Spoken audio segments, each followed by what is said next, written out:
11 Alive News at 11 p.m. starts now. I literally felt like the inside of my body just was like, just at a sag, a slump. Deontay Williams speaking on a bewildering sequence of events. He was traveling through Tennessee when he was pulled over by law enforcement. It wasn't long before he was arrested and his children were taken away. 11 Alive's Teresa Bowles caught up with Williams tonight, who offers some more turns for this unusual storyline. Right. Williams feels he was targeted and treated unfairly. Tonight, he's frustrated and calling out the actions of Tennessee officials. It's a story you'll only see on 11 Alive.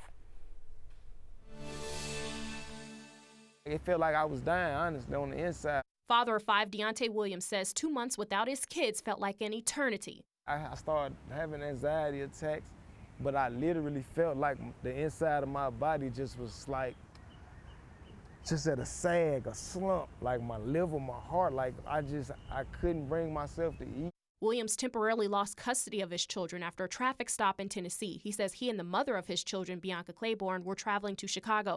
The Coffee County District Attorney says the Highway Patrol stopped them for a dark tint and traveling in the left lane while not actively passing. The trooper reportedly found 5 grams of weed in the vehicle. The blunt that they arrested me for. But I asked to see the supervisor. Like, let's get some, why am I going to jail? You know what I'm saying? What's this about? Shut up, you're a criminal. They put their hands on me, got rough.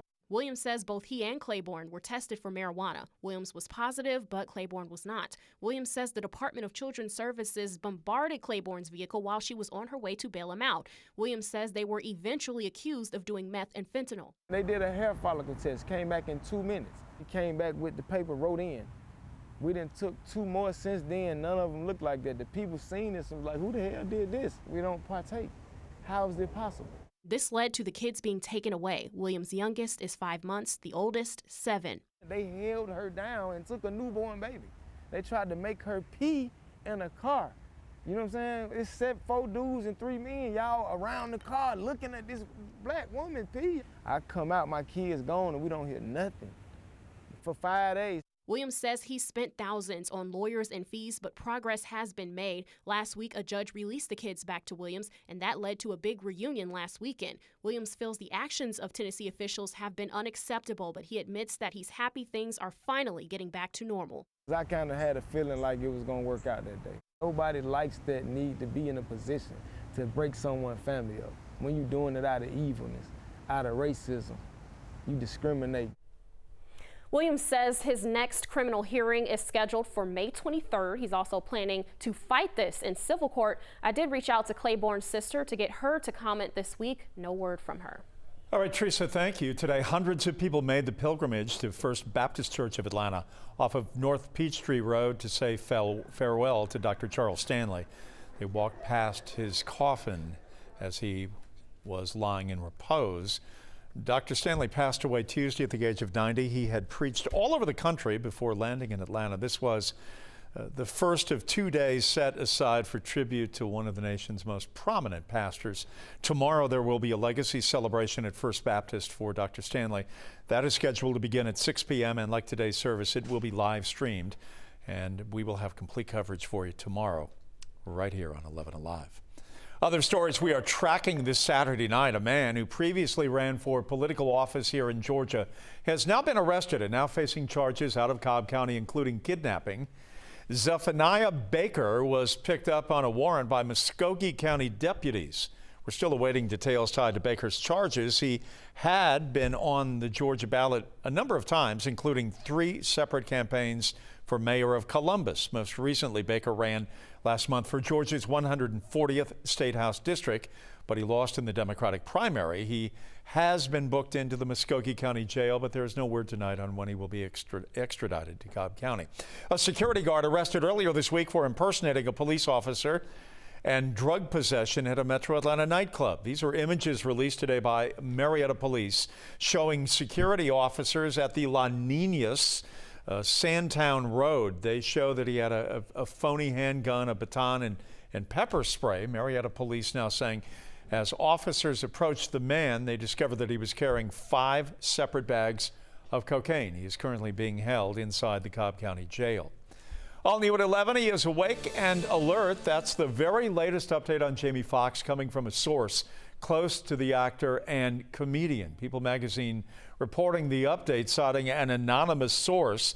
Foxx had been working in Atlanta on his new film. He was last seen filming on April 10th, but the next day he was reported to have been hospitalized for an unknown medical complication. Since then, calls for recovery have come from all over the entertainment world. The People magazine source says that doctors still running tests on Foxx. It's unclear what this complication is right now. You can read more about his recovery over on 11alive.com. Area high school students thinking about joining the U.S. military got an opportunity today to get the questions answered straight from the source. It was Academy Day at Dobbins Air Reserve Base in Marietta. Students preparing to graduate from high school had the opportunity to learn more about the application and congressional nomination process for the nation's service academies. Georgia Senator Jon Ossoff says the event served to inspire young people into joining the armed forces and help them better themselves and set them up to become future leaders.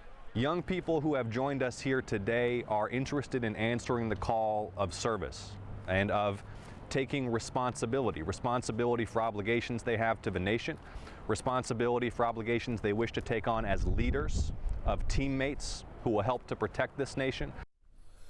Along with Senator Ossoff, members of the U.S. House from both sides of the aisle were part of the congressional delegation that came out. Lucy McBath, the congresswoman, also in attendance, as you can see.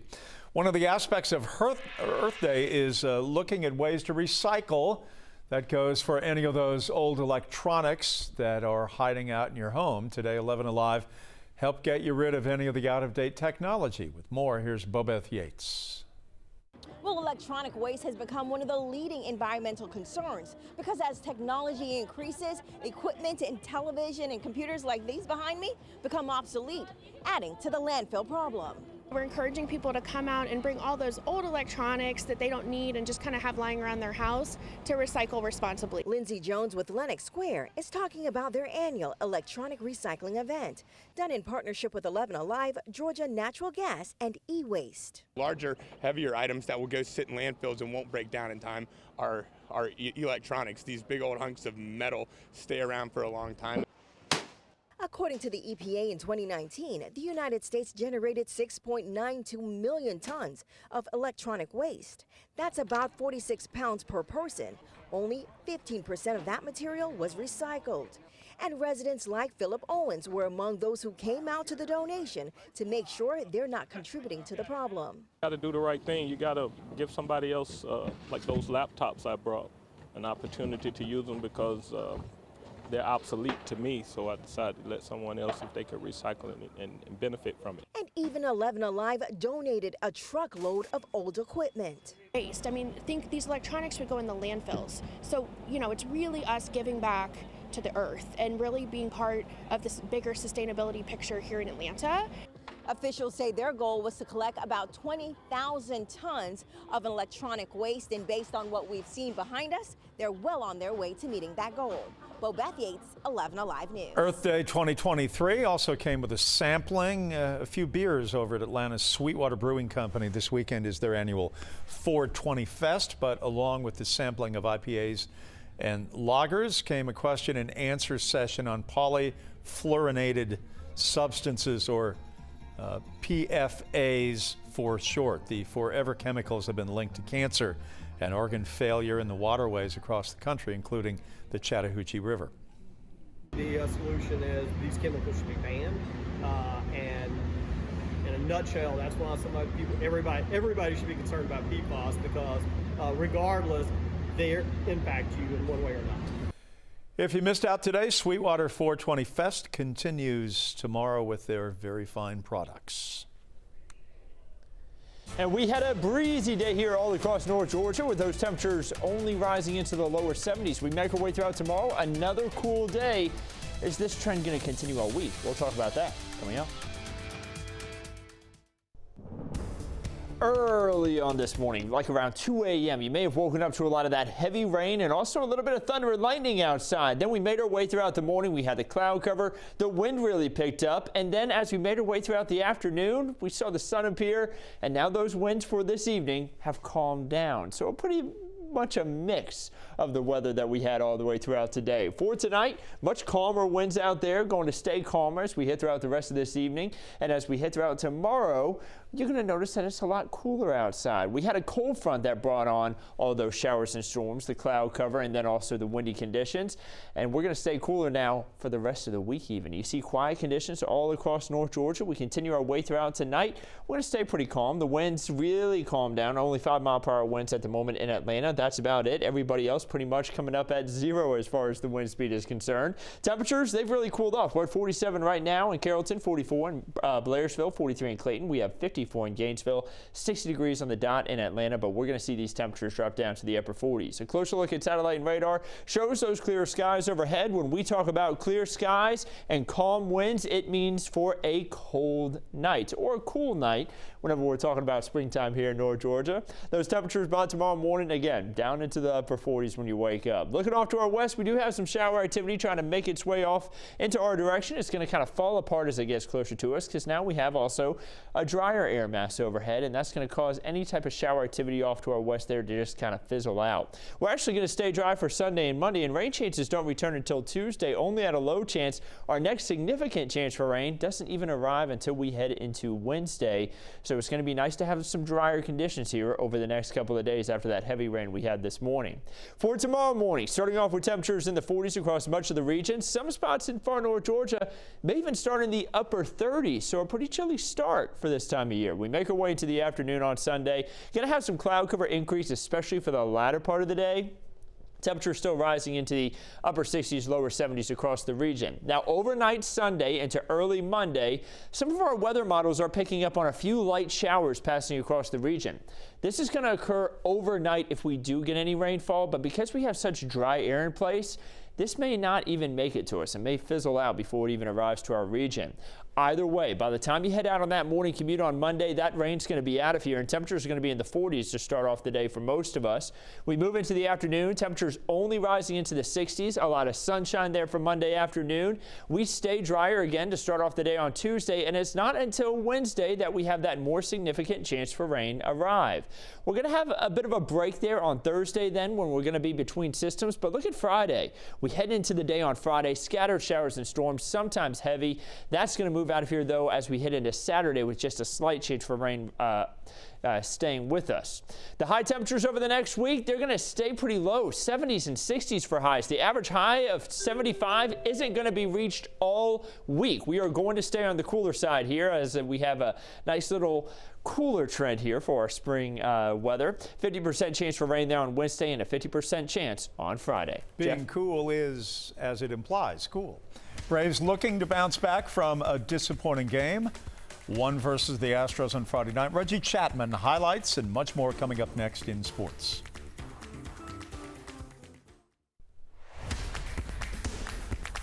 Welcome back, everybody. Game one of Braves-Astros at Truist Park on Friday. Not a whole lot of fun, for Atlanta's finest. This team blowing a late 4-1 lead to drop game one of the series. Saturday, rocking these Super Sweet City Connect jerseys, looking for some magic in game two on Saturday. Framber Valdez on the mound for Houston, and he was very good. 7 innings pitched, 8 hits allowed, 3 runs, 9 strikeouts. Giving up just 3 runs is great when you've got an offense behind you like Yordan Alvarez brings to the table. Look how far he hits this baseball. And Nuke for the second straight night, a 2-run blast gives him a 2-1 lead. Then later in the inning, Vaughn Grissom, a little bit of a struggle defensively right there. And very next batter, it's Kyle Tucker. Makes him pay. A solo shot to dead center field. Astros will hold on to win 6-3 the final.